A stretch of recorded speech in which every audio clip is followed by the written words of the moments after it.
are back with another episode, and we're going to dive straight into the common questions that we get asked that we know you want answers to. One of those being, what is body recomp? How do we achieve it? And secondly, how do I get toned? Because we hear these terms week in, week out, and I think that the internet can be a confusing place. And I also think that certain goals are suited to certain people. So having that education of what this actually means will help guide you with what you do going forward.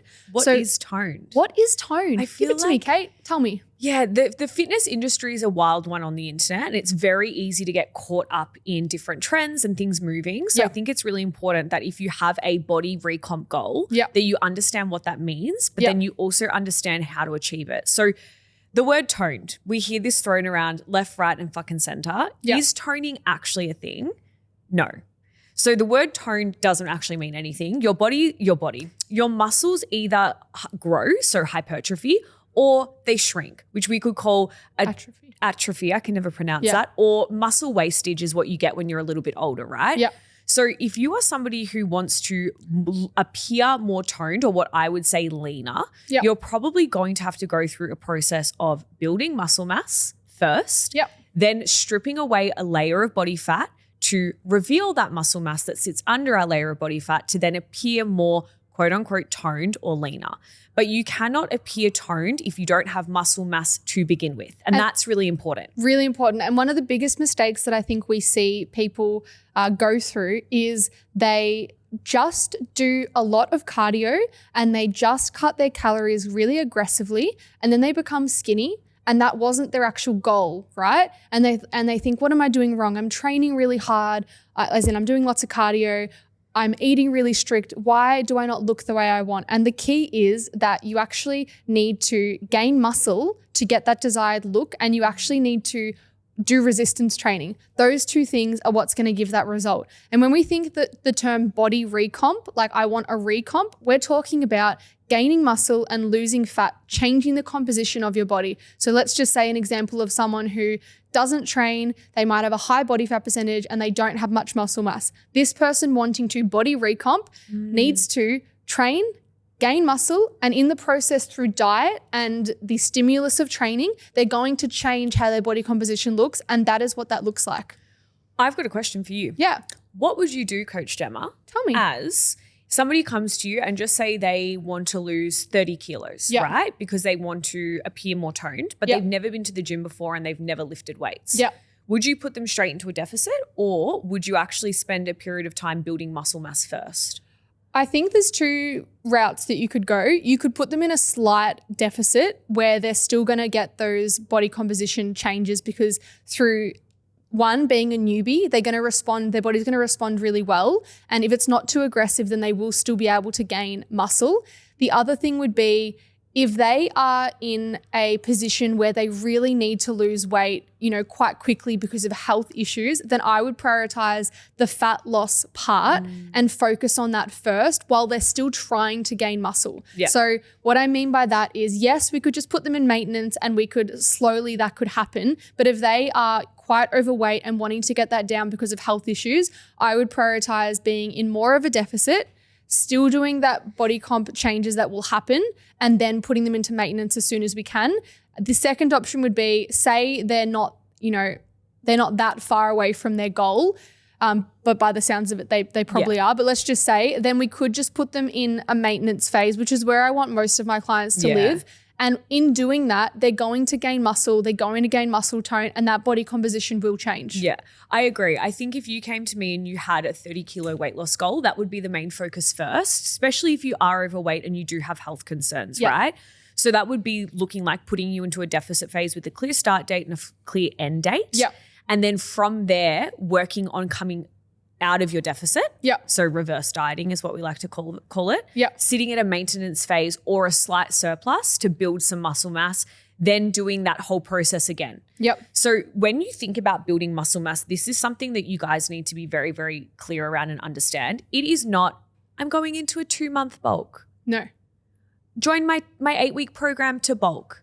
It doesn't work like that. A serious bulking phase or building muscle phase, minimum 8 months, in my opinion, minimum. And you have to do it well. Like when I think about my journey, I started very, very underweight. I was about 42 kilos. I'm nearly 6 foot tall. I then went into a serious bulk and I put on about 25 kilos over the last 4 years. 4 years. I've done one deficit phase in that 5-year period. Sorry, it's a bit longer, 5 years. Yeah. In that 5-year period, I've done one deficit phase. Yep. I have been lifting heavy weights, training in the gym, eating enough food, prioritizing my protein for 5 years. And now I feel like I'm at the point where I've built enough muscle mass. I'm ready to get a little bit leaner. I'm ready to look more quote unquote athletic. Yeah. But I wouldn't be able to have that lean physique, I say in quotations, if I didn't spend that period of time actually gaining muscle mass. It doesn't happen overnight. It is a slower process than a deficit phase is going to be. And you need to be able to commit to that. I reflected on this the other day as well because the last time that I was really lean was in 2019 when I competed. Since then, I've done like little things That's here. so weird of you. I can't imagine you competing. So weird. Oh, maybe we'll attach some images with this. Anyway, but that is the last time that I did a strategic long deficit phase with the objective of being leaner, right? Since then, I've done like little things here and there. Yeah. But for the majority of the last 4.5 years, I have eaten at least 100 grams of protein per day. I have trained between 3 to 5 times per week, and I have just lived in maintenance. It's the best place to be. It is the best place to be. So when we do get leaner, right, in this phase that we're in, like it will be more evident because we have muscle mass, and I'm excited for that phase because it's not what we're normally focusing on. So it's kind of an exciting change and challenge.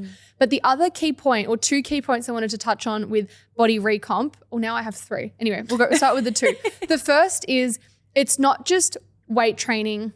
It's weight training and a high protein diet and eating enough food, which is the maintenance. It's not just eating enough calories, it's eating enough protein to help you recover and build muscle. That's really important. Can I add a little caveat in here? You can add. And moving your body intentionally outside of the gym. Exactly. I think a lot of people fall into, okay, I want to build muscle. Yep. I'm just going to, what we like to call in the industry, dirty bulk. Yeah. Eat whatever the fuck I want, highly processed, really high calorie foods because it's easier to get amount of food in with higher calorie foods because you don't feel as full as quickly. Yeah. And really don't pay attention to the movement that they're doing outside of the gym. Yeah. Now, when I look at any client that I work with, even myself, health first. Yeah. I'm not going to load you full of shit fucking processed food and then tell you to not do any steps or any health focused activities out of the gym. It's like you need to do it in a healthy way. Yeah. Not just like putting on a fuckload of body fat for no reason because you think that's how you're going to build muscle mass. No.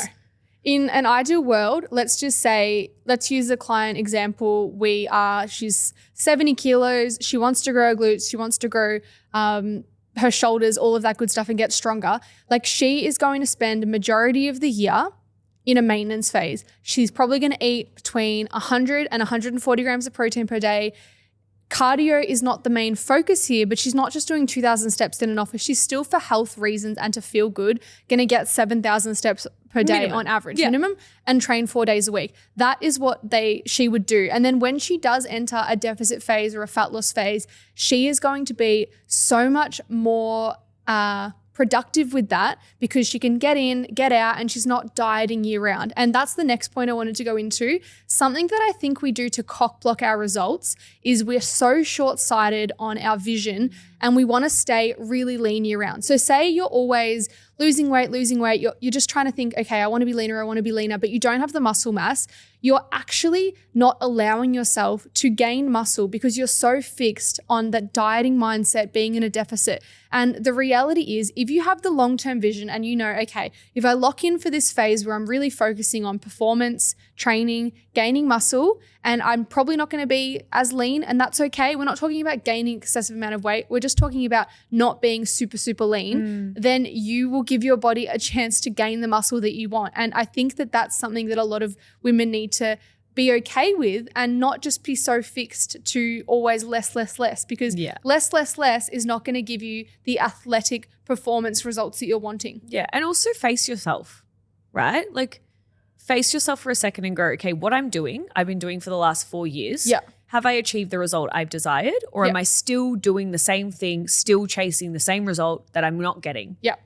Well, no, the answer is no. Then cool. You have to be adaptable and okay to go, all right, I'm actually willing and open to try something a little bit different. Yeah. Get outside my comfort zone. I know it can be scary, absolutely. Yeah. But getting outside your comfort zone and starting to focus on the benefits, not the negatives, like weighing yourself every day and then getting really upset about the weight on the scale changing.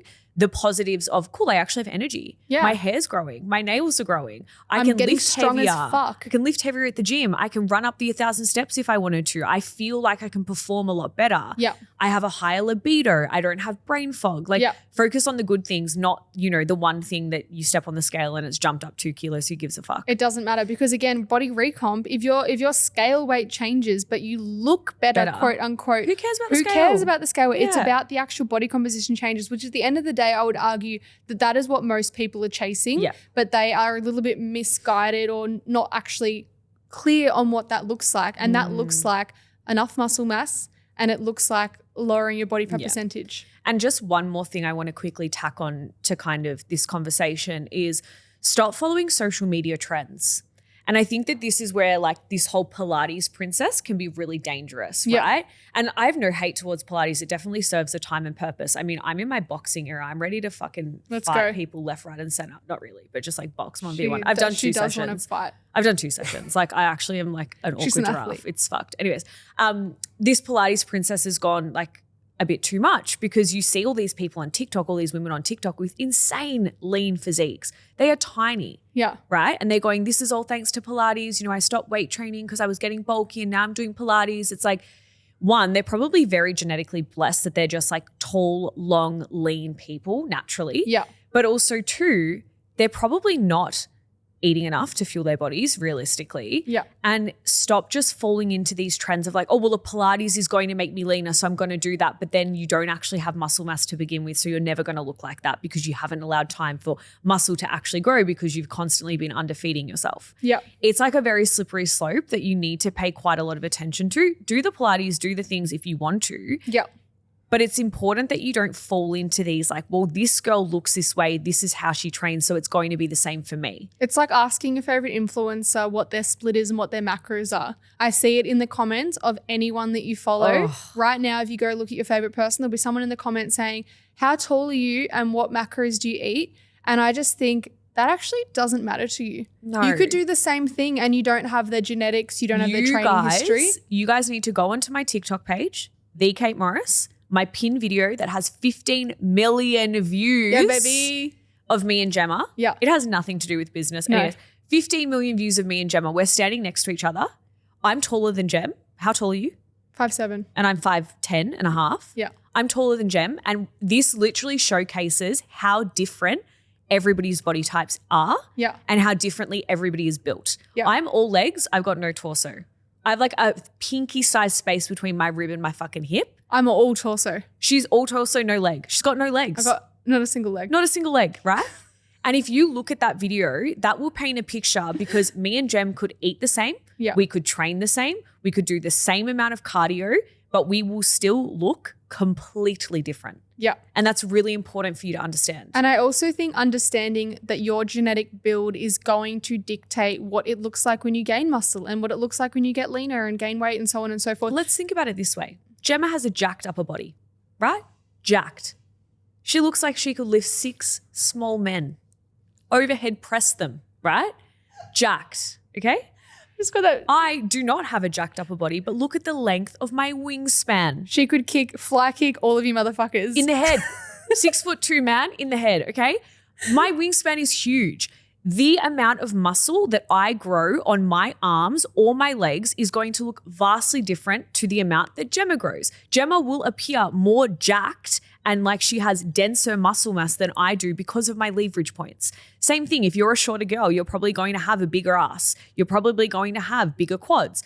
Genetically, you are shorter, you have shorter leverage points, there is less space, velocity for your muscle mass to stretch along. Yeah. When you look at my calves, Gemma has calves of a Russian powerlifter, as she mentioned before. You guys seen this? I YouTube? have a calf of a 2-year-old child. So it's just because I've got long fucking legs. That's the way it is. So I think it's very important that you're not getting caught up in looking at different people online saying, I want my body to look like that. when it's completely unrealistic based on your proportions because everybody looks different. And following on from that, if I have a goal, my goal is to be the best I can be and to look the best I can look. If I look at my other best friend, Shiv, who's 6 foot, and I try to look like her, she tries to look like me, it's not going to happen. We're going to look however we look with our own genetic potential, but she's taller, I'm shorter, we store muscle in different like fat, body fat, all of that. It's going to be different. So it's really important to check yourself when you do that because you're going to set yourself up for failure. If you're looking at your favorite influencer who's way shorter than you and you're like, why don't I look like that? Yeah, or even like just very quickly, body fat, right? Yeah. Like me and you, we store body fat in completely different areas. Spots. Yeah. I store body fat more on my stomach. You're always lean on your stomach. Yeah. Like legs. it's just you have it on your legs. Where my legs, I never store body fat on my legs at all. Yeah. It's just the reality of it. And I think it's important that like you're not in this comparing. You're in this, okay, I understand if I want to have a body recomp goal, I need to spend a period of time gaining muscle mass first. Yep. That is the first thing I need to do. I need to go in, gain muscle mass, commit 8 months to 12 months, gaining muscle mass, building that, then dropping into a deficit, stripping that layer of fat so you can appear more quote unquote toned or leaner. Yep. And in the process of doing that, you're going to have more muscle mass, meaning that you're going to have better posture. You're going to have a lower risk of getting injured. Your joints are going to be more protective. Your weight bearing, so your risk of osteoporosis later in life, which is a fucking real thing. Yep. It is a real thing, guys, is diminished or lessened. And you're going to be strong that you can shoulder press 6 small men if you want to. That's always the goal. That's the goal. If I was to rapid fire someone listening to this right now who is wanting to gain muscle, they have just been doing classes and under eating for the last 4 years and they're sick of it, this is what I would do. Minimum 8 months in a maintenance phase, 120 to 140 grams of protein per day. Depending on your height, depending on your height, depending on all of that. We can send you the stats if you DM us. Weight training 4 times per week, 3 to 4 times per week with intent, with intensity, training hard, focusing on performance and just enjoying this phase. Your body composition will change at maintenance. And then if you wanted to dip in to a deficit phase, you will be so much happier with the results because your body composition will change because you have more muscle tone. And on that note, I'm out. We love you guys. Don't forget to rate this podcast 5 stars. Tag us on your Instagram stories. Watch us on YouTube and we will see you next week. Love you. Bye. Bye.